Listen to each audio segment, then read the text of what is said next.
بسم اللہ الرحمن الرحیم۔ یہاں صحافی حضرات،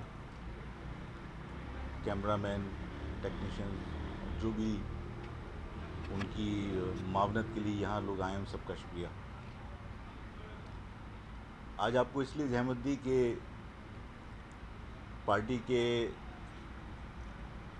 تنظیمی ذمہ داروں کے اجلاس میں کچھ فیصلے ہوئے تھے، اس سے آپ کو آگاہ کرنا تھا۔ ہم نے باغ جناح میں جو پروگرام کیا تھا، اس میں ہم نے کہا تھا کہ فرسٹ مارچ سے ہمارا تھا دستخطی مہم کا۔ ہم نے 1 مارچ سے جنوبی سندھ صوبے کی حمایت میں دستخطی مہم کا آغاز کرنا تھا۔ جب ہم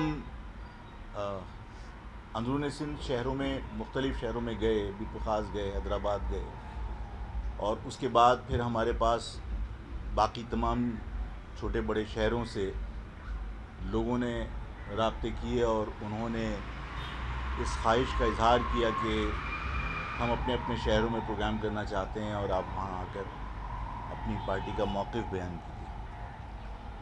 اور جہاں ہمارا تنظیمی اسٹرکچر بھی موجود نہیں تھا، وہاں سے بھی لوگوں نے ہمیں اپروچ کیا۔ ظاہر ہے ہم نے آپ کو بتا دیا تھا کہ سکھر میں ہمارے تنظیمی ڈھانچہ موجود ہے، بہت مضبوط نہیں لیکن موجود ہے، اور حیدرآباد کے بعد ہمارے ذہن میں تھا کہ ہم سکھر میں بڑا پروگرام کریں گے۔